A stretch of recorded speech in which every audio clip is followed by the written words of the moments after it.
말씀을 준비하면서 전구 하나 갖고 왔습니다. 전구. 이게 뭔지 아십니까?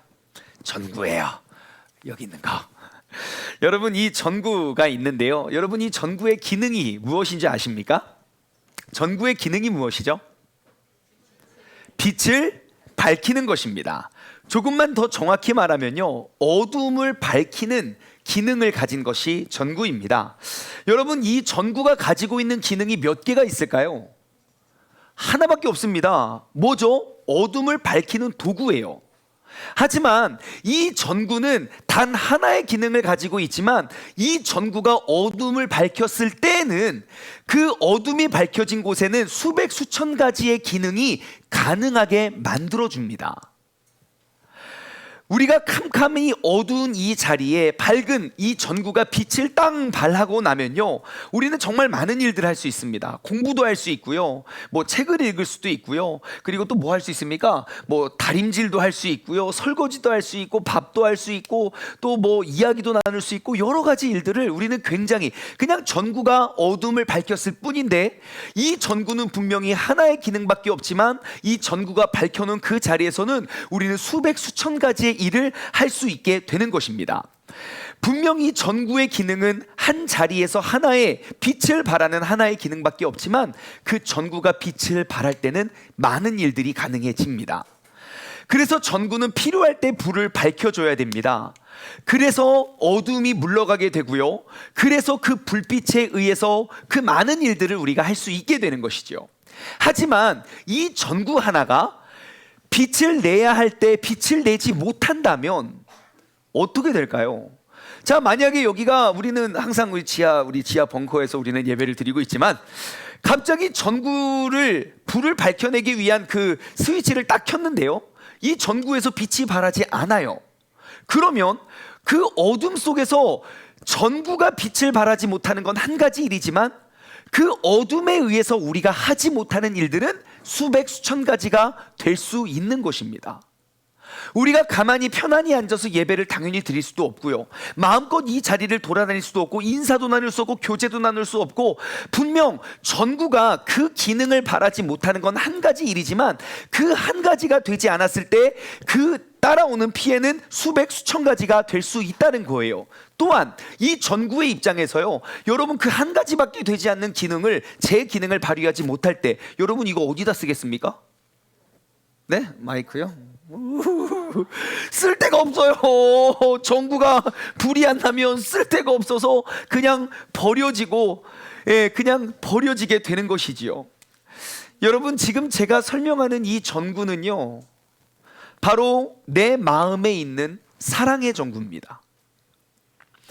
그 사랑의 전구가 내 마음속에서 이 불을 밝히면, 그 사랑, 분명히 하나님의 사랑은 하나이지만, 그 사랑의 전구를 마음속에 딱 품으면 그 사랑의 열매가 분명히 비춰지고 내 안에서 역사하는 건 단 하나의 빛이지만, 그 사랑의 열매가 수백 수천 가지의 열매를 만들어낼 것입니다.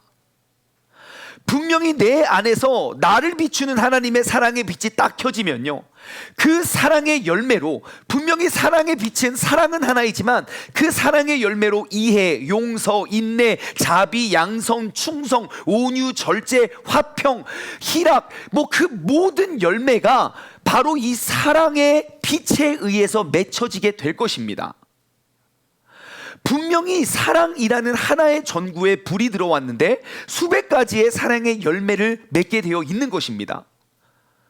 하지만 그 사랑의 전구가 빛을 발해야 할 때 그 빛을 발하지 못한다면, 다시 말해, 하나님의 사랑을 가지고 살아가는 우리가 그 하나님의 사랑이 마땅히 비춰줘야 할 타이밍에, 그 어두운 세상 가운데, 어두운 나의 마음 속에, 어두운 우리의 가정 속에 그 하나님의 사랑의 빛이 비추어야 할 타이밍에 비춰지지 못한다면, 그것은 단지 하나의 빛을 비추지 못하는 것이 아니라 그 빛에 의해 맺어야 할 수백 수천 가지의 열매를 맺지 못하는 그러한 상황에 처하게 된다는 것입니다. 그래서 우리 모든 그리스도인들은요, 지금 내 안에 있는 그 그리스도의 사랑의 전구가 불이 들어와 있는지 들어와 있지 않는지, 빛이 비추고 있는지 꺼져 있는지 우리는 늘 점검해 보아야 합니다. 오늘 이 주일 말씀을 우리가 풀어가기 전에 먼저 내 마음속에 있는 그 사랑의 전구를 우리가 점검해 보길 소망합니다. 여러분 마음속에 있는 이 사랑의 전구의 불은 켜져 있습니까? 꺼져 있습니까? 켜져 있다면 켜져 있다고 자신 있게 이야기를 할 것 같은데 그렇지 않은 것 보니까 잘 모르겠어요. 그러면 여러분, 지난 한 주간의 내가 삶을 살아가면서 지난 한 주간 가운데 내가 적재적소에 이 하나님의 사랑의 전구를 몇 번이나 켜셨습니까? 언제 켜셨습니까? 혹시 이 가운데 여전히 그 사랑의 등불이 켜져 있지 않는 분들이 계실까요? 그렇다면 우리가 잃어버리는 건 그냥 내 안에 사랑이 좀 식었어요. 뭐 옛날에 하나님의 첫사랑을 그리워해요. 단지 그 사랑이 꺼져 있음 하나만 보면 안 됩니다. 왜냐? 그 사랑으로 인해서 우리가 맺어야 할 수백 수천 가지의 사랑의 열매들을 우리는 다 하나도 맺지 못하고 있기 때문입니다. 여러분, 그리스도인에게 있는 이 사랑의 전구를 고장나게 하는 그 주범이 무엇일까요? 마땅히 그 전구에 스위치를 키면 불이 들어오고 스위치를 끄면 불이 꺼져야 하는데, 그 스위치를 고장나게 만드는 우리 마음속에 자리 잡은 아주 큰 죄성이 하나 있습니다. 그것은 바로 무관심의 죄입니다. 뭐라고요? 무관심의 죄. 우리가 예수님과 멀어지게 된 45가지의 이유를 우리가 한 가지 한 가지 찾아가며 우리는 매주 예수님과 더욱더 친밀해지기 위해서 우리가 노력을 하고 있습니다. 하지만 우리가 맨날 예배 드리고 맨날 기도하고 아무리 성경을 많이 읽고 아무리 봉사를 많이 해도 주님이 여전히 나와 멀리 있다고만 느끼는 이유 가운데 한 가지는 바로 내 안에 깊이 뿌리 박힌 무관심의 죄악 때문입니다. 모든 그리스도인들에게 주어진 사명은 무엇입니까? 창세기부터 요한계시록에 이르기까지 단 한 번도 바뀌지 않고 단 한 번도 이렇게 새로워지지 않은 하나의 가장 큰 계명이 있습니다. 그것은 바로 하나님을 사랑하는 것이고 내 이웃을 사랑하는 것이에요. 그리고 모든 그리스도인들에게 주어진 단 하나의 사명은요, 너희가 그 사랑을 받은 자라면 우리가 죽어 지옥에 가야 할, 그 지옥에 가는 것이 마땅해야 할 우리의 죄인을 주님께서 먼저 택하여 우리를 사랑하셔서 영원한 하늘나라를 꿈꾸고 우리가 기대하고 나아갈 수 있는 그러한 구원받은 백성이라면 그 구원의 기쁜 소식을 복음이라고 우리는 이야기하고, 우리에게 주어진 단 하나의 사명은 우리는 어디를 가나 때를 얻든지 얻지 못하든지 그 복음을 전파하는 것이 우리의 사명입니다. 성경 모든 곳에, 기독교 모든 역사에 그 우리에게 주어진 단 하나의 사명은 바뀐 적도 없고 달라진 적이 없습니다. 하지만 우리가 이 시대에 그 복음 전파의 사명을 감당하지 않는 이유가 무엇일까요? 우리가 상대방의 삶에 대한 무관심이 아닐까요? 우리가 이 무관심의 죄 속에 빠져 있는 사람들의 특징은 무엇이냐면, 주변 형제가 죄를 짓고 있거나 또 주변에 있는 자매가 교회에서 떨어져 나가더라도 나는 천하태평이에요. 왜요? 내 일이 아니기 때문이거든요. 분명히 모든 초대교회 성도님들은 그들이 교회를 모이는 이유가 나 때문이 아니라 다른 사람 때문일 거예요. 그들이 교회에 모여서 눈물을 흘리는 그 눈물의 기도의 제목이 나의 어려움과 나의 상처 때문이 아니라 우리 교회 공동체에 모여있는 다른 누군가를 위해 그들은 눈물을 흘리고 그들은 땀을 흘리고 그들은 그 열심을 다했을 것입니다. 항상 내 문제를 위해서 기도하기 위하여 모이기보다 다른 사람들을 위해 기도하기를 그들은 힘썼습니다. 그런데 어느 순간인가부터 나에게 특별한 기도 제목이 생기지 않으면 우리는 기도하러 나오지 않는 그러한 성도가 되어버렸어요. 나에게 웬만큼 어려운 일이 생기지 않으면 우리는 절대 작정하지 않습니다. 이제는 더 이상 내 옆에 내 주변에 있는 사람들이 아파하고 힘들어해도 전혀 내 일이 아니면 괜찮아져 버렸습니다. 단지 내 안에 사랑의 등불이 꺼져 있는 것, 그거 하나만 우리가 생각할 뿐, 내가 아무리 신앙생활을 100년 200년 해도 우리는 결단코 그 무관심의 죄 속에 빠져 있는 나라면 결단코 우리는 주님과 친밀함을 느끼지 못할 것임에도 불구하고 우리는 여전히 무관심이 나의 모든 신앙을 갉아먹는 치명적인 죄라고 인식하지 않고 있습니다. 여러분, 신약 성경의 역사서는 단 한 권입니다. 사도행전. 그 사도행전을 우리가 살펴보면 신약 성경의 그 초대교회 교인들이 어떻게 신앙생활을 했고 어떠한 발자취를 밟아갔는지 우리는 쉽게 알 수 있습니다. 자, 우리가 그냥 모든 사건은 아니더라도 사도행전의 그냥 굵직굵직한 내용들을 우리가 한번 살펴보면요, 사도행전 4장 23절과 4절입니다. 자, 베드로와 요한이 복음을 전하고 안진뱅이를 일으켰다는 이유만으로 그들은 오해를 사서 누명을 입고 감옥에 갇힙니다. 구치소에 갇혔어요. 거기서 갇혀 있다가 신문하고 재판을 하는데 무죄 판명을 받고 그들이 풀려납니다. 그들이 풀려나자마자 어디를 가냐? 바로 23절과 24절입니다. 사도들이 노임에 그들이 어디를 향했습니까? 그 동료에게 가서 자신에게 있었던 제사장들과 그리고 장로들의 말을 그들에게 알립니다. 다시 말해, 이들은요, 그냥 내가 신앙생활하다 어려운 일을 당했기 때문에 그 자리에 머물러 있는 것이 아니라 나의 문제는 우리의 문제였어요. 나의 기도 제목이 우리의 기도 제목이었던 거예요. 그래서 나의 간증이 우리의 간증이 되었던 것이죠. 그들은 집을 향하지 않았습니다. 그 교회를 가서 이야기합니다. 그래서 24절, 그들이 그 이야기를 듣고 어떻게 됩니까? 한 마음으로 하나님께 소리를 높여 이르되, 분명히 베드로와 요한의 간증이었지만 그곳에 모여있는, 그것을 위해 함께 기도하는 모든 사람들의 놀라운 찬양과 경배가 되었다는 것입니다. 사랑의 전구가 환히 켜 있었을 때의 모습이에요. 그리고 그 밑에 32절 말씀, 31절부터 보면요, 그들이 함께 기도를 해요. 빌기를 다음에 모인 곳이 진동을 하더니 무리가 다 성령이 충만하여 담대히 하나님의 말씀을 전하니라. 하나님의 말씀과 하나님의 능력을 행한 것에 대해서 내가 감옥에도 갔다 오고 구치소에도 갔다 왔는데, 그들이 모여서 그것이 우리의 사명이고 그것이 우리가 얻어야 할 기쁨임을 알았던 사람들은요, 다시 모여 한마음 한뜻이 되어서 다시 흩어져 복음을 전함이 기쁨이 되었다고 고백하고 있습니다. 그리고 32절과 33절 말씀, 믿는 무리가 한 마음과 한 뜻이 되어서 모든 물건을 서로 통용하고 자기 재물을 조금이라도 자기 것이라 하는 이가 하나도 없더라. 사도들이 큰 권능으로 주 예수 부활을 증언하니 큰 무리가 은혜를 받았다는 거예요. 교회를 나오는 목적이 내가 어느 것 더 많이 얻을 수 있을까? 내가 남들보다 어디까지 더 오를 수 있을까? 우리 아이가 남들과 상관없이 어떻게 하면 더 좋은 대학에 갈 수 있을까? 나의 것을 쌓기 위해서 우리가 나온 것이 아니라 나의 것도 팔아서 필요한 사람에게 나누어 주기 위하여 모인 곳이 바로 교회였어요. 무관심이 아닌 관심이 가득했던 곳. 나만 잘 되면 돼가 아니라 내가 안 돼도 괜찮으니 우리가 잘 되기를 바라며 모였던 공동체가 오늘날 우리가 회복해야 할 교회의 모습임에도, 여러분, 지금날 한국교회 어디 멀리 볼 것도 없이 우리 교회만 봐도 우리는 지금 잘못된 길을 가고 있음에도 불구하고 우리는 그것에 대해서 회개하지 않고 있다는 것입니다. 여러분, 지금 나와 함께 예배드리고 있는 사람의 이름과 기도 제목을 모르는 것에 대해서 회개한 적 있습니까?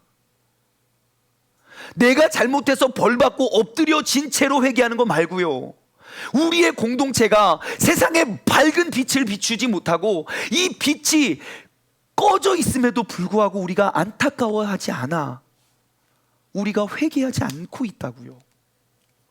말씀을 더 살펴볼까요? 5장으로 넘어가면요, 사도행전 5장 12절에서 14절의 말씀입니다. 사도들이, 자 보십시오, 사도들의 손을 통하여 어디에 민간의 표적과 기사가 많이 나타난대요. 자, 모여있던 이들이 흩어지면 박해와 핍박이 있었지만 그들이 흩어졌는데 누구에게 능력이 있었다고요? 민간들에게 표적과 기사가 많이 일어났대요.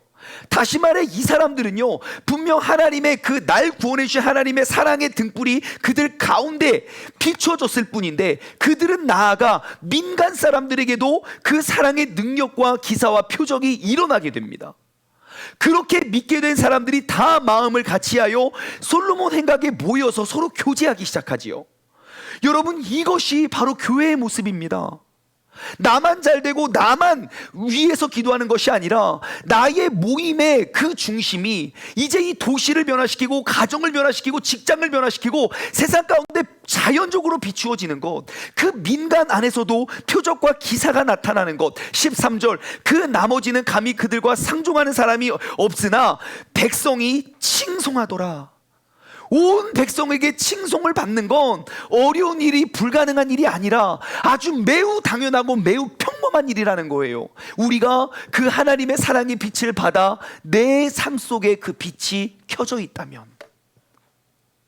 내 삶의 모든 영역 속에 그 사랑의 열매가 맺혀지게 되고, 우리 세종중문교회가 이 지역을 향한 하나의 빛이라면 우리 성도님들이 거하는 그런 모든 곳에 백성들의 칭송이 있어야 된다는 거예요. 그리고 14절, 믿고 주님께 나아오는 자가 더 많으니 남녀의 큰 무리더라. 그리고 5장 42절 말씀을 보면요, 그들이 날마다 성전에 있던지 집에 있던지 예수는 그리스도라고 가르치기와 전도하기를 그치지 아니하니라. 이들에게 그렇게 가르쳐줘서 그랬을까요? 아니요. 그들은 단지 나 같은 죄인을 구원하고 사랑하시는 주님의 사랑의 등불이 내 안에 환히 밝혀져 있었기에 그 등불을 끄거나 감출 수가 없었음 뿐입니다. 이들은 성경책을 읽었기 때문에 성경을 잘 아는 게 아니에요. 하지만 하나님의 그 사랑을 받아 그 사랑대로 사랑의 빛이 켜져 그 열매를 맺이고 났더니 그들의 삶이 곧 성경이 된 거예요. 우리는 성경은 이러하고 하나님의 말씀은 이러하고 계획은 이러하고 뜻은 이러하다 아무리 많이 알고 배워도 우리 마음속에 비춰진 그 성령님의 그 사랑의 등불이 꺼져 있다 보니 그냥 꺼지고 무관심 속에 나 하나만 잘 되는 것이 신앙생활이 아니라, 이 사랑의 등불이 꺼져 있다 보니까 내가 마땅히 맺어야 할 수백 수천 가지의 열매를 잃어버리고 있음에도 우리는 부족함을 느끼지 않고 있다는 사실입니다. 분명히 세상에서는 세상의 흐름을 우리는 따라가는 것이 아니라 하나님의 말씀으로 세상을 변화시킬 것이 우리의 그리스도임임에도 불구하고 우리는 세상의 무관심, 세상의 개인 이기주의, 세상의 모든 것들을 따라가면서 우리는 하나님이 늘 멀게만 느껴진다고 이야기하는 사람들 아닙니까? 여러분, 이 말씀이 내가 공감이 되지 않는 가장 명확하고 핵심이 되는 이유는 바로 내 삶에 뿌리 깊게 자리 잡고 있는 그 무관심의 죄가 아닌지 오늘 다시 한번 나의 삶을 점검해 보길 소망합니다. 사도행전 8장으로 넘어가면요, 7장에는 어떠한 사건이 있냐면 그 스데반이라는 사람이 복음을 증거하다가 돌에 맞아 죽어요.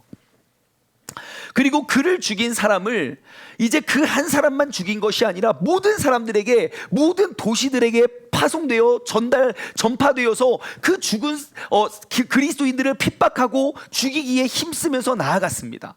더 이상 그 예루살렘 지역에 머물러 있을 수가 없었기 때문에 그들이 결정한 건 무엇이냐, 8장 4절부터 보면요, 8장 4절부터 보면 그 흩어진 사람들이 더 이상 그곳에서 신앙생활할 수 없어서 흩어진 사람들입니다.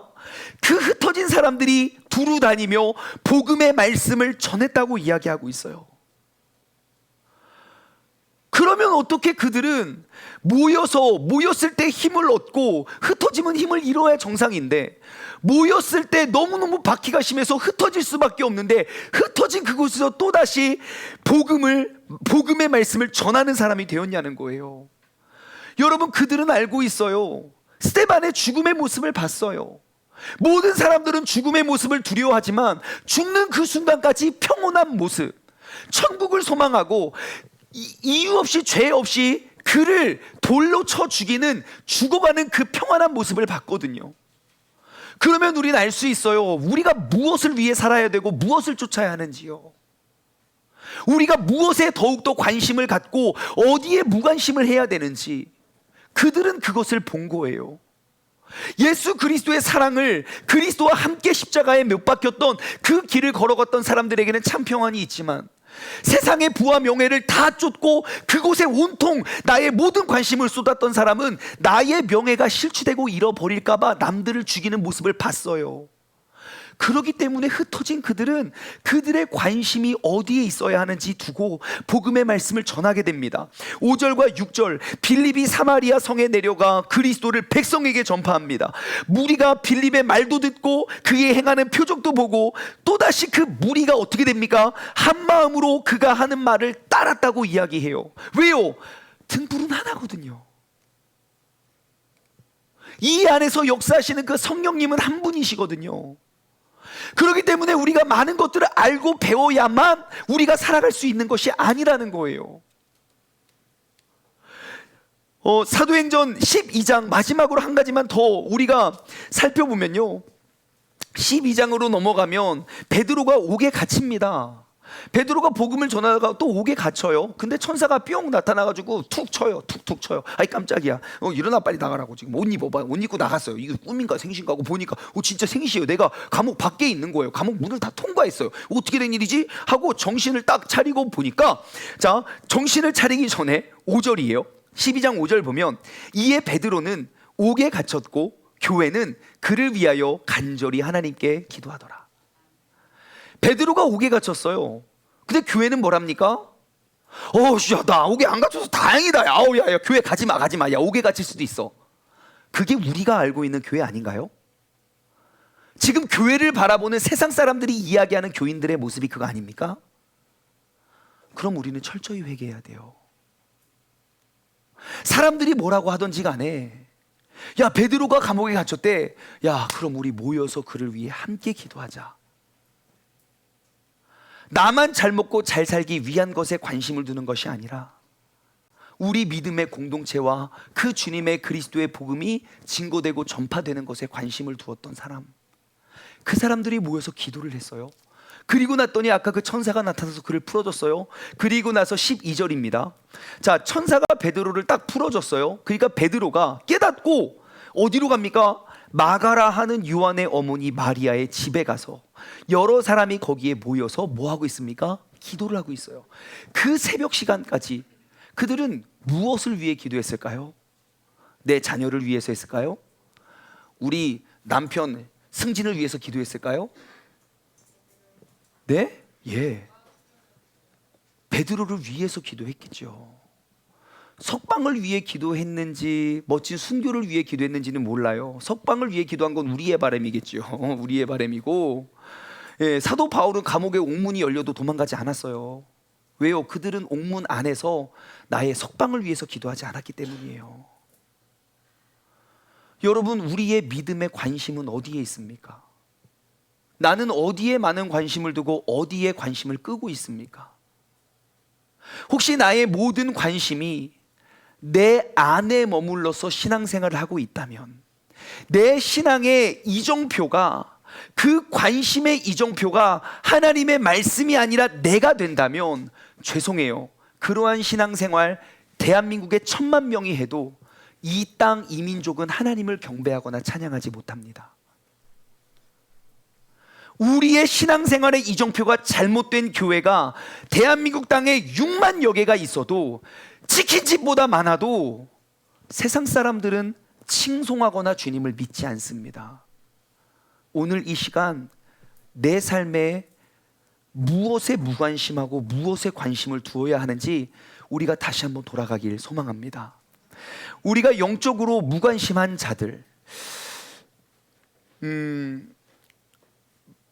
영적으로 무관심한 사람들은요, 영적인 죽음 가운데 있는 사람과 마찬가지입니다.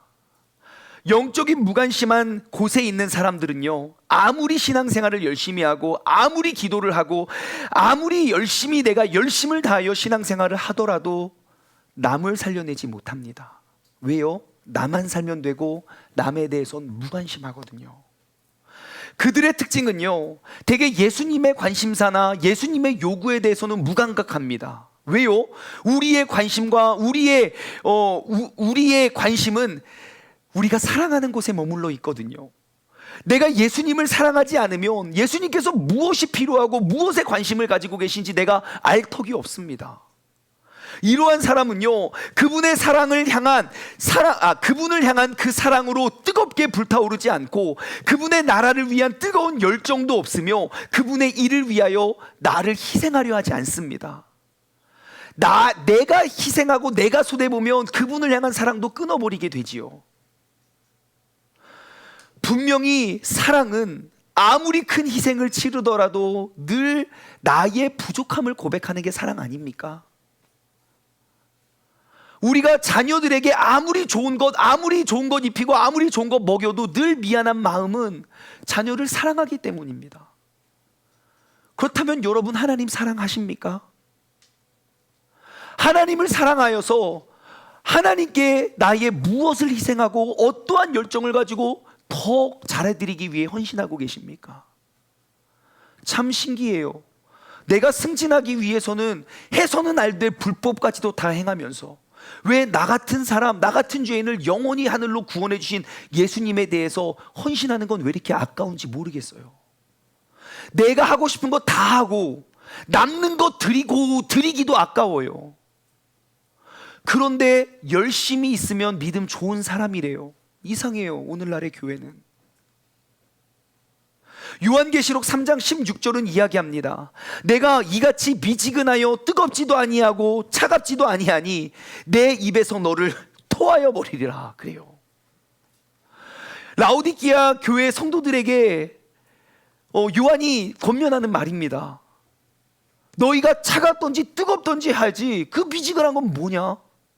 너희가 하나님을 믿을 거면 아예 확실히 믿던지 아니면 모르던지, 믿는다고 말하면서 믿는 것처럼 살아가지 않으면 그 믿는 겁니까? 안 믿는 겁니까? 우리가 그 사랑의 등불이 켜져 있다면 반드시 그 사랑의 열매가 수백 수천 가지가 맺혀져야 되는데, 하나님을 믿는다고 말하면서 그 사랑의 등불이 꺼져 있는데 우리는 그것에 대해서 민감하지 않고 있어요. 여러분, 예수님께서는 무관심에 빠진 그 미지근한 사람을 향해서 주님께서는 탄식하실 뿐만 아니라 그들을 그분의 입에서 토하여 버리겠다고 주님께서는 말씀하고 계십니다.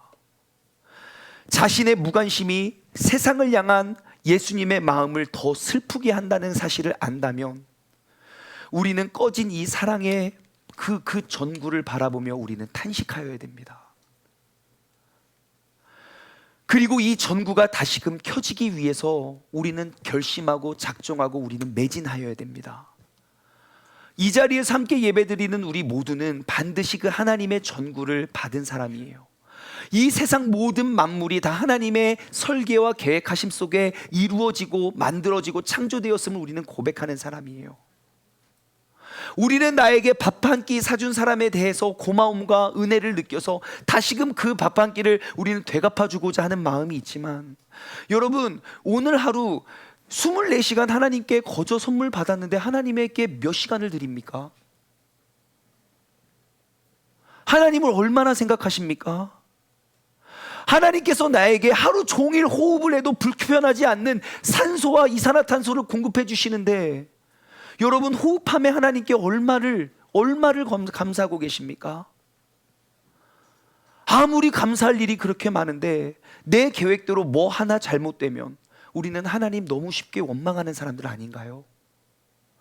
내가 만약에 주님과 진짜 친밀하다면, 주님의 원함과 주님의 관심과 주님의 무관심을 알고 있다면 나의 관심과 나의 무관심의 기준이 달라질 것입니다.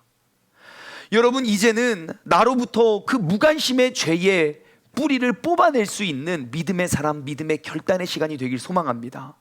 우리 모두가 무관심의 세상의 유행과 풍조를 따르는 것이 아니라 하나님의 사랑의 그 말씀의 유행을 우리가 세상 가운데 비추어낼 수 있는 그러한 역사와 흐름을 바꾸어낼 수 있는 그러한 믿음의 사람 되기를 주님의 이름으로 간절히 소망합니다. 어떻게 초대교회와 그리고 대한민국의 처음 그 복음의 씨앗을 뿌린 대한민국의 초대교회와 분명히 사도행전과 그들의 모습은 일치가 되고 하나가 되는데, 어찌 된 것인지 언제부터인지는 모르겠지만 우리의 교회와 이들의 교회는 너무너무 달라짐을 봅니다. 왜 그럴까요? 말씀의 기준이 바뀌어서일까요? 세상이 바뀌어서요? 아니요. 여러분, 초대교회 때가 훨씬 박해가 심했어요. 우리에게 초대교회, 대한민국 120년 전 초대교회, 한국의 초대교회들 모습들 보십시오. 지금 집에서 제사 안 드리면 뭐 어쩌고저쩌고, 여러분 그 정도가 아니었다고요. 그럼에도 불구하고 세상을 변화시키고 바꿔내는 주역들이 되었는데, 오늘날 대한민국에 이렇게 예배드리기 좋고, 이렇게 말씀 공부하기 좋고, 이렇게 찬양하기, 이렇게 기도하기 좋은 그러한 상황 속에서도 우리가 그 사랑의 등불이 꺼져 있다면, 오늘 이 시간 우리가 그 모든 죄악의 뿌리를 뽑아낼 수 있는 우리 모두가 되길 소망합니다. 오늘 본문 말씀으로 싹 들어가 볼게요. 오늘 본문 말씀에서는 이 사랑의 원리와 그리고 우리가 어떻게 사랑을 해야 하는지에 대한 교훈을 너무너무 잘 주고 있습니다. 11절이에요. 사랑하는 자들아 라고 권면합니다. 사랑을 하는 자들이에요. 즉 사랑을 아는 자들이 아니라, 내가 사랑을 알고 그냥 이야기하는 자가 아니라 내가 사랑하는 자들이에요. 내가 사랑하는, 그리고 너희도 사랑할 줄 아는 그 사랑하는 자들아, 하나님이 이와 같이 우리를 사랑하셨은즉 우리도 서로 사랑하는 것이 뭐하대요? 마땅하대요. 여러분, 내가 남을 위해 희생하고 헌신하는 건 내게 엄청난 수고와 헌신이 있어야만 가능해지는 게 아닙니다. 하나님의 예수 그리스도의 그 엄청난 헌신적인 사랑을 받은 사람이라면 내가 남을 위해 살아가는 건 지극히 평범하고 아주 마땅한 일이라는 거예요. 옆에 사람은 그 힘들어 죽어가고 있는데 관심 없는 것, 그리고 나만 잘 되면 하나님의 영광이고 하늘의 영광이고 하나님의 은혜를 외치는 것이, 그것이 성경이 말하는 교회의 모습은 아니에요. 여러분, 우리가 마땅히 서로를 사랑할 수 있는 공동체가 되길 소망합니다. 하나님의 사랑을 받은 사람이라면 우리도 서로를 사랑하는 것이 마땅하다고 여겨야 됩니다. 서로를 돌아보고 사랑하는 건 내가 노력을 해야지만 할 수 있는 일이 아닙니다. 어찌 보면 매우 당연하고 평범한 일입니다. 그 그리스도의 사랑의 불빛이 내 안에 가득하다면 내가 어찌 그 기쁨을 감추고 숨기며 살아갈 수 있겠습니까? 그 빛이 나를 비추어 이 동일한 빛을 비추어 낼 수 있는 그러한 그리스도인들이 된다면, 여러분, 그 동일한 빛의 능력이 퍼져가는 건 매우 당연한 일일 것입니다. 초대교회도, 그리고 성경이 기록되어 있었을 때도, 한국의 초대교회도 그들이 모든 것들을 알았기 때문에 그 능력과 기적이 나타난 것이 아닙니다. 단 하나, 하나님의 사랑의 불빛이 내 안에 꺼지지 않기를 늘 기도했고, 내 안에 그 무관심의 죄를 우리가 그 빛을 굴곡시키거나 왜곡시키거나 그것을 바꾸어내는 것들 속에서 우리가 넘어지지 않기를 늘 간구했던 사람들의 열매라는 것을 기억하시기 바랍니다. 여러분, 분명히 초대교회에서는 이 예수 그리스도의 빛이 나를 통하여 동일하게 비추는 그 빛이 오늘날 우리 가운데도 동일한 그 빛을 비추어내고 있는데, 여러분, 우리가 그 빛을 왜곡시키거나 굴절되게 만드는 사람이 되지 않길 소망합니다. 내 안에 그 사랑의 전구를 늘 확인하여 그 전구를 꺼지게 만드는 것들이 있다면 우리가 경계하고 그 죄를 우리가 거절할 수 있는 믿음의 사람 되길 소망합니다. 11절 다시 말씀을 읽어드리면, 사랑하는 자들아, 하나님이 이같이 우리를 사랑하셨은즉 우리도 서로 사랑하는 것이 마땅하도다. 하나님의 사랑을 받았다면, 그 사랑을 알았다면 그 사랑을 그대로 비추십시오. 주님의 사랑을 세상의 흐름, 세상의 무관심으로 왜곡시키거나 그것을 감추는 사람이 되지 않기를 바랍니다. 12절과 13절에 보시면요, 어떠한 하나의 전제가 주어집니다. 그 전제는 바로 이러한 것이에요. 어느 때나 하나님을 본 사람이 없지만, 항상 없대요. 근데 전제는 이거예요. 만일 우리가 서로 사랑하면, 이것이 하나의 전제예요. 만일 우리가 서로 사랑하면, 우리가 서로 사랑했을 때 어떠한 일들이 벌어지는지 두 가지의 열매, 우리가 서로를 사랑함을 통해서 맺게 되는 두 가지의 명확한 열매를 소개하고 있어요. 전제는 뭐예요? 만일 우리가 서로 사랑하면, 첫 번째, 어떠한 일이 벌어집니까? 하나님이 우리 안에 거하시고 그의 사랑이 우리 안에 온전히 이루어진대요. 자, 내가 이웃을 우리가 서로 사랑하면 하나님의 사랑이 우리 안에 거하시고 우리 안에서 그 사랑이 온전하게 이루어진대요. 그러면 이 공식을 뒤집어 볼까요?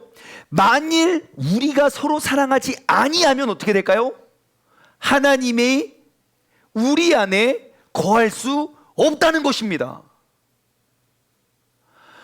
하나님이 우리 안에 거할 수 없는데 우리가 어떻게 하나님을 믿는다고 말할 수 있겠습니까?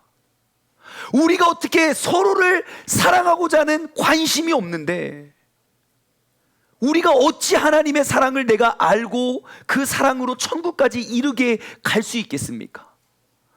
여러분, 우리의 그 무관심을 이제 무관심의 죄악의 뿌리를 끊고 우리가 만일 서로 사랑할 수 있는 사람이 되기를 주님의 이름으로 소망합니다. 하나님께서 내 안에 거하심의 증거는 무엇입니까? 서로 사랑하는 것입니다. 그분의 완전하고 온전한 사랑이 나를 통하여 그 분을 알지 못하는 사람에게 전달되는 것. 여러분, 이 땅 가운데 우리가 누릴 수 있는 가장 큰 영광이 이보다 뭐가 더 있겠습니까? 그리고 그 영광스러운 자리에 우리 모두를 초청하여 주신 줄 믿습니다. 만일 우리가 서로 사랑하면 두 번째 어떠한 일이 벌어집니까? 13절이에요. 그의 성령을 우리에게 주신대요. 우리가 그 안에 거하고 그가 우리 안에 거하시는 줄을 우리가 알게 된대요. 예, 그의 성령을 우리에게 주신대요. 언제요? 만일 우리가 서로 사랑하면. 전제 조건이 바로 그것이에요. 우리가 서로 사랑하기만 하면 하나님도 내 안에 계시고 나도 그 안에 거할 수 있는 사람이 되는 것입니다. 성령님도 그 안에 계시고 나 역시 성령님과 함께 거할 수 있는 것입니다. 우리가 하나님을 믿는다고 말해도 아무리 열심히 신앙생활을 해도 우리가 여전히 하나님이 멀게만 느껴지고 하나님을 우리가 느껴지지 않는다며 성령님이 늘 나와 함께하여 나를 동행한다는 느낌이 들지 않는다면 여러분, 이유를 명확히 아셔야 돼요. 이제는 나의 무관심을 이제 관심으로 바꾸어 나의 이웃을 한번 사랑해 보십시오.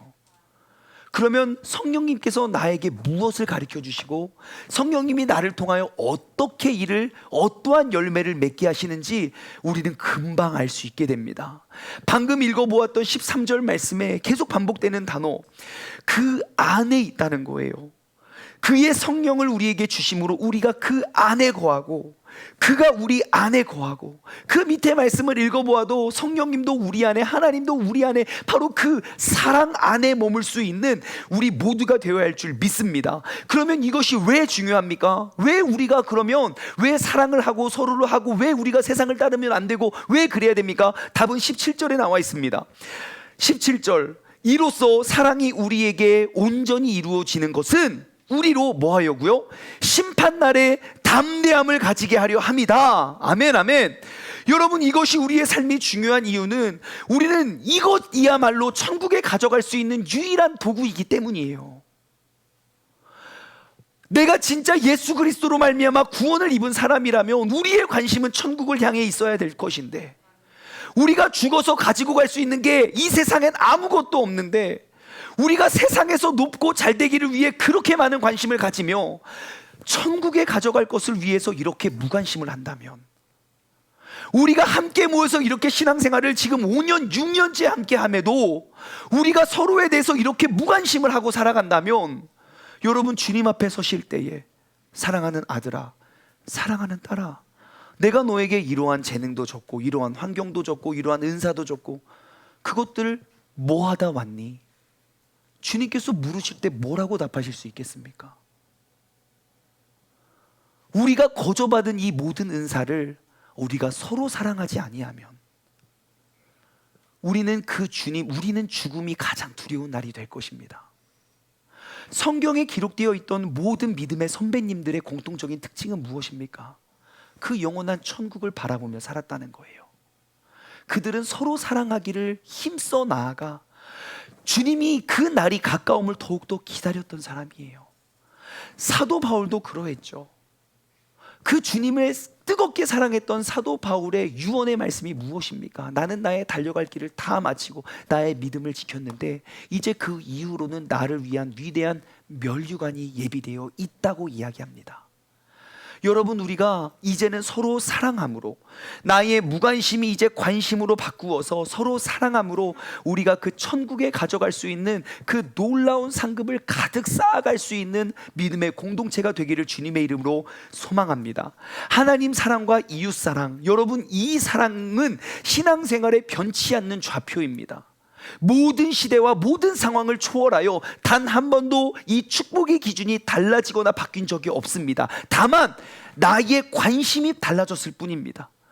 하나님의 천국의 열매를 위한 관심보다 세상의 영광을 위한 관심, 주님을 사랑하기보다 나를 더 사랑하는 그러한 관심, 여러분, 우리가 이제 관심을 다시 한번 바꾸어 그 사랑을 깨달은 사람들이 바로 그리스도인이 되어서 우리가 이 세상 가운데 잘못되어진 모든 교회와 그러한 성도와 그리스도인의 모습을 우리가 올바로 회복시켜낼 수 있는 믿음의 공동체가 되기를 주님의 이름으로 간절히 소망합니다.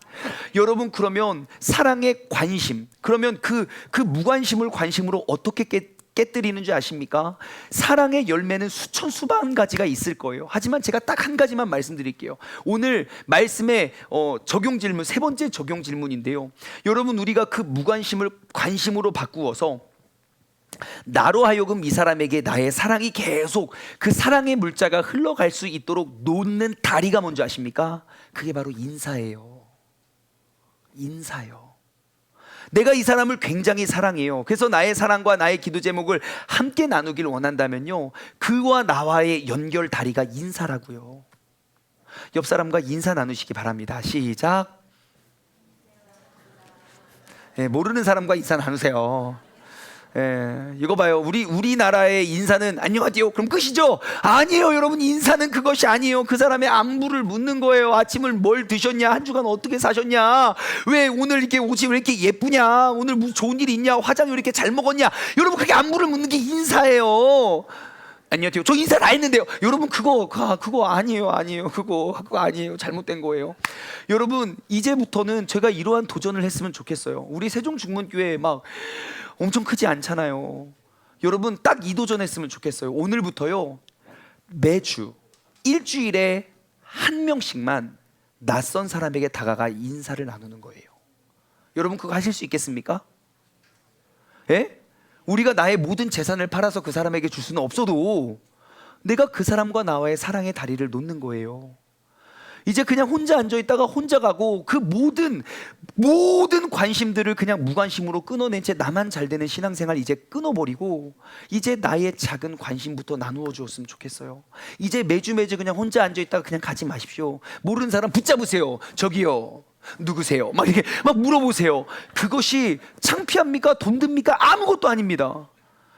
여러분, 우리가 모여있는 이곳에 사랑이 가득하면, 아니요, 관심이 가득하면 수만 명이 와도 그 수만 명에 의해서 세상을 변화시킬 수 있는 사람이 돼요. 아무리 우리가 모든 것들을 알고 우리가 천사의 말을 할지라도 사랑이 없으면 울리는 꽹과리가 됩니다. 우리가 이제 그 작은 관심으로부터 우리가 그 모든 무관심의 죄악을 끊어내고 그 안에, 그 주님 안에, 그 사랑 안에, 성령님 안에, 내 안에, 그 안에 우리가 그 주님의 모든 사랑을 이루어갈 수 있는 믿음의 사람 되기를 주님의 이름으로 간절히 소망합니다. 적용 질문을 드립니다. 첫 번째, 여러분, 이 시간 다시 한번 내 마음에, 내 삶에 있는 그 사랑의 전구를 확인해 보길 소망합니다. 여러분, 내 사랑의 전구는 켜져 있습니까? 꺼져 있습니까? 그 사랑은 예수님이 나 같은 죄인을 살리기 위하여 십자가에 달리신 그 고난의 사랑이에요. 나의 모든 것들을 버려가며 너를 살리기 위한 그 사랑이라고요. 그 사랑이 지금 내 안에 가득합니까? 이미 잊은 지 오래입니까? 혹시 내 안에 그 전구가 꺼져 있다면 여러분, 혹시 언제 꺼졌는지는 아십니까? 내가 이웃과 성도들에 대한 관심이 무관심으로 바뀌어 버렸다면 언제부터 그렇게 된지 아십니까? 아마 알지도 못할걸요. 이제는 오늘 이 시간 그 무관심을 관심으로 바꿔내길 소망합니다. 그래서 두 번째, 이렇게 결단했으면 좋겠어요. 여러분, 그러면 그 사랑의 전구를 켜기 위해 어떻게 하시겠습니까? 제가 한 가지 아주 중요한 추천해 드릴게요. 우리가 진짜 오늘 이 설교의 적용, 여러분, 내일부터 한 주일, 일주일 동안 우리는 어린이 특별 새벽 기도회를 합니다. 평소 때랑 다를 거예요. 어린이들이 안내를 할 거고요, 어린이들이 찬양 인도할 거고요, 어린이들이 간식도 나눠줄 거고요, 어린이들이 뭐 특송도 할 거고 다 할 거예요. 여러분, 내가 그 무관심의 죄를 잘라버리기 원한다면 일주일만 여러분 어린이를 위해서 새벽 예배 나와보십시오. 아유, 목사님, 제 아이는 이제 다 컸어요. 그러니까 다음 세대를 위한 나의 관심이 필요해요. 다 키워봤으니까 더 잘 키울 거 아닙니까? 예, 첫째가 교육이 잘 됩니까? 셋째가 잘 됩니까? 예, 점점 많은 경험이 쌓이면 더 사랑해 줄 수 있어요. 그것이 이 설교의 적용이에요. 내가 깨닫는 것이 아니라 내가 그 관심을 보여주는 거예요. 여러분, 한번 생각해 보세요. 우리 아이들, 그 다음 세대의 특별 새벽 기도 때 모든 어른들이 함께해서 그들을 축복하며 기도해 보십시오. 이 아이는 평생 잊지 못합니다. 우리 교회 처음, 어린이날 처음 우리 교회 온 아이가 아직도 저를 해바라기 목사라고 불러요. 우리가 코스튬 썬데이를 하는 이유가 그거예요. 어린이날 어린이가 나와서 특송하고 와 잘했다가 아니라, 어린이날 어린이에게 그냥 작은 선물 하나 주고 작년에 뭐 받았지 잃어버리는 게 아니라 그 아이들에게 추억을 심어주는 거예요. 우리 시온이는 아직도 저를 해바라기 목사님이라고 아직도 기억해요. 4살 때부터 기억했어요, 저를. 여러분, 이번 한 주 우리 어린이 특별 새벽 기도 때 어른들이 그 아이들, 다음 세대에, 정말 다음 세대가 위기입니다, 다음 세대가 힘듭니다, 어렵습니다, 그렇게 그냥 추상적으로만 생각하지 마시고 정말 우리 아이들, 우리 다음 세대들을 위하여 여러분들이 그들의 손을, 그들의 몸에 손을 얹고 기도해 주시고요, 그들을 위해 사랑을 나눠주시고요, 먼저 다가가 인사를 안아주시고요, 제발 맛있는 것 좀 사주시고요. 우리 아이들에게 그 사랑을 실천해 보십시오. 그러면 나의 그 작은 관심이 얼마나 큰 사랑을 만들어내는지 금방 알 수 있습니다. 또 한 가지 적용 질문을 드릴까요? 도전을 드릴까요? 여러분, 또래 모임에 참여하십시오. 또래 모임은 그 무관심을 끊고 관심으로 바꾸어내는 하나의 중요한 원동력입니다. 이게 그런 거 굳이 귀찮게, 여러분, 성령님이 주시는 은사는 아닙니다. 그래서 꼭 우리가 서로 계속 나의 무관심을 관심으로 바꾸어가 주님의 사랑의 전구를 우리가 켜갈 수 있는 결단하시기 바랍니다. 마지막으로 세 번째, 아까 말씀드린 거예요. 여러분, 한 주에 한 명의 새로운 사람을 알아갔으면 좋겠어요. 꼭 먼저 다가가서 손 내밀고 먼저 다가가서 인사 나누세요. 안녕하세요 하지 마시고 어떻게 오셨어요? 언제부터 오셨어요? 오늘 뭐 어떻네요? 여러분, 꼭 그들과 안부와 관계를 맺어갈 수 있는 우리 모두가 되어 다시 한번 말씀 속에 기록되어 있는 그 초대교회의 사랑을 우리가 회복해 가기를 소망합니다. 오늘 말씀을 맺으며 다시 한번 그 주님의 크신 사랑을 우리가 돌아보길 원합니다. 그 크신 하나님의 사랑을 나는 말로 다 형용을 못하네. 저 높고 높은 별을 넘어서 이 낮고 낮은 나를 위해서 그 죄범한 영혼을 구원하여 그 아들을 보내사 화목제로 삼으시고 나의 죄를 용서하셨는데, 하나님의 그 크신 사랑 나는 측량할 수 없고 영원히 변치 않는 그 사랑, 성도여 찬양하세. 우리가 이 사랑을 함께 고백하며 우리가 나아가길 소망합니다.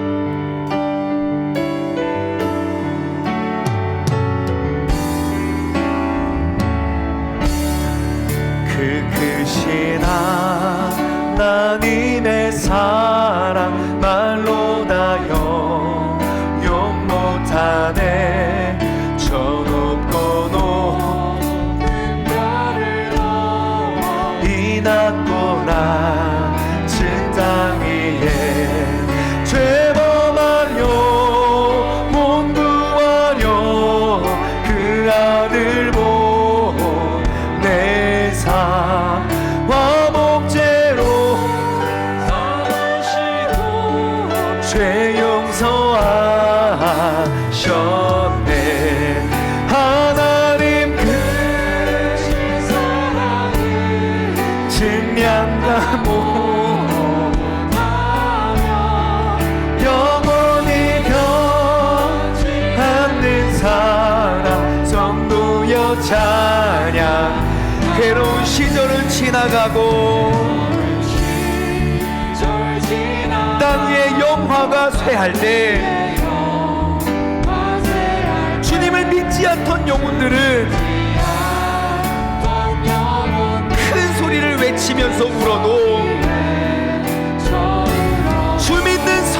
우리에게 그 큰 사랑을 베풀어 주사 우리의 죄를 사하여 주셨으니 내가 어찌 그 은혜를 잊겠습니까? 하나님 크신 사랑, 하나님 크신 사랑을 증량나무 하며 영원히 변치 않는 사랑 성도 여자 하늘을 두루마리 삼고 하늘을 두루마리 삼고 바다를 먹물 삼아도 한없는 하나님의 사랑 다 기록할 수 없겠네. 하나님의 크신 사랑 그 어찌 닿았을까. 저 하늘로 비싸도 채우지 못하네. 하나님 크신 사랑 증량다 못하고 영원히 변치 않는 사랑 성도 여자 하나님 크신 사랑은 하나님 크신 사랑은 증량다 못하네. 영원히 변치 않는 사랑. 이 시간 우리 함께 기도하며 나아갈 때에 주님 이웃에 관한 나의 무관심의 죄악이 얼마나 무서운 죄악인지 내가 지금껏 모르며 살아왔음을 회개하길 바랍니다. 하나님의 사랑이 단 하나라도 나에게 심겨진다면 바로 내 이웃을 사랑함으로 그 하나님의 사랑이 내 안에 머물고 거한다는 걸 우리가 증명할 것인데, 내가 이웃을 향한 무관심이 하나님을 향한 무관심임을 우리가 이 시간 깨닫고 이제 뽑아내길 원한다고 다 같이 주님의 이름을 부르짖고 합심하여 기도하며 나아가겠습니다. 주여, 아버지 하나님, 내가 아무리 신앙생활을 오래 하고 열심히 해도, 내가 아무리 봉사를 많이 하고 아무리 성경을 많이 읽고 아무리 암송을 하고 아무리 내가 찬양을 하고 내가 봉사를 하고 헌신을 해도 예수 그리스도가 저 멀리만 느껴지고 성령님이 내 안에 계심을 느끼지 못하는 이유는 바로 나의 관심이 있어야 할 그곳에 내가 무관심하였기 때문입니다. 우리가 서로를 사랑함으로 이를 통하여 주님이 우리 안에 거하시고 그 사랑이 우리 안에 온전히 이루어지는 것을 우리는 확증할 수 있사오니, 아버지 하나님, 내가 바로 그 그리스도 안에 머물 수 있는 사람 되게 하여 주옵소서. 우리가 그 사랑 안에 거할 수 있는 사람 되게 하여 주옵소서. 내가 이웃을 더욱더 사랑함으로 아버지 하나님, 나의 이웃을 향한 나의 관심이 하나님의 관심이 되게 하여 주시고 하나님 사랑의 증거가 되게 하여 주옵소서. 아버지, 이 세상의 유행과 풍조를 따라가고 아무리 많은 아버지 일들이 있고 아무리 많은 사람들이 있어도 내가 진짜 외롭고 힘들 때 연락할 수 있는 단 한 명 없고 내가 기댈 수 있는 단 한 명이 없다면 우리 교회는 잘못된 신앙생활을 걸어가고 있는 것임을 고백합니다. 아버지 하나님, 이 시간 나의 모든 죄악의 뿌리를 뽑아내 아버지 모든 무관심에 무자가 보편에 관심이 바로 나의 작은 실천과 노력으로 말미암아 이루어지고 전파되어질 수 있도록 주님께서 역사하시고 인도하여 주시옵소서.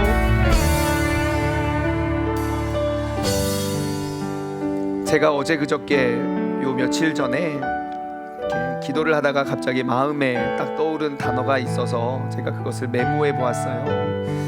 그 메모의 내용은 무엇이냐면, 요즘 교회에 이렇게 사람이 많은데 외롭대요. 요즘 핸드폰에 전화번호가 이렇게 많은데 외롭대요. 힘들고 어려울 때 전화할 곳이 없어요. 왜냐하면 사랑이 메말랐거든요.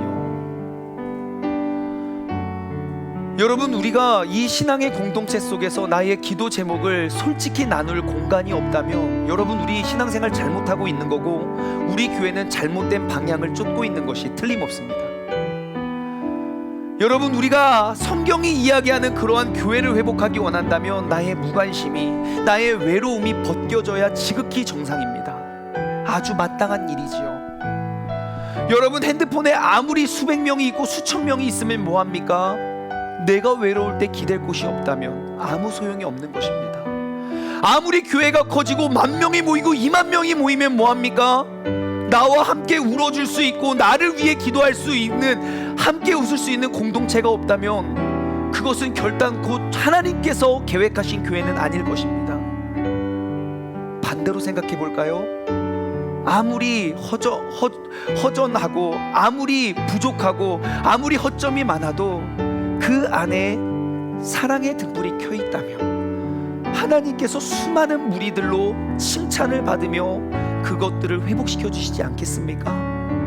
오늘 이 시간 우리가 그 하나님의 관심에 나의 관심이 쏟아지고 하나님의 무관심이 나의 무관심이 되기를 소망합니다. 오늘은 두 손을 가슴에 얹고 기도하겠습니다. 하나님 아버지, 감사합니다. 내가 지금껏 수십 년을 신앙생활 하면서도 나는 예배를 그렇게 셀 수 없이 많이 드리고 내가 기도를 그렇게 셀 수 없이 많이 하고 하나님의 말씀을 읽고 암송하고 묵상하고 찬양하고 봉사하고 헌신해도 그럼에도 불구하고 하나님이 나와 하나님과의 친밀함을 느끼지 못한다면, 내가 성경의 충만함을 경험하지 못한다면 어쩌면 내 안에 뿌리 깊게 내린 그 무관심의 죄 때문에 우리는 여전히 그 하나님의 놀라우신 사랑의 빛을 왜곡시키고 굴절시키고 있는 장본인이 될 수 있음을 깨닫습니다. 하나님, 이 시간 우리의 마음속에 그 사랑의 등불이 환히 켜지길 원합니다. 그 사랑의 등불이 켜져 있음의 증거는 바로 내 이웃과 서로 사랑할 때, 우리가 그 사랑 안에 거할 때 하나님이 우리 안에 거하시고 성령님이 그 안에 거하시고 나도 그 안에 살아서 역사하여 주님의 놀라운 사명을 감당하고 그 행복한 삶을 살아갈 것인데, 아버지 하나님, 이제 우리가의 무관심이 관심이 되어서 먼저 내가 다가가 인사 나누고 우리가 함께 울고 함께 웃는 그 그리스도의 아름다운 공동체가 되게 하여 주시옵소서. 이제는 우리 주 예수 그리스도의 은혜와 아버지 하나님의 무한하신 사랑하심과 성령님의 교통하심이 우리의 삶에, 우리의 믿음에 모든 무관심의 죄를 뽑아내고 관심의 사랑으로 다가가 하나님의 말씀대로의 교회와 신앙을 회복하길 소망하는 사랑하는 우리 세종중문 가족들 머리 위에, 그리고 이 시간 영상을 통해 예배드리는 모든 그리스도인들 머리 위에 이제로부터 영원토록 함께 하시길 간절히 축원하옵나이다. 아멘.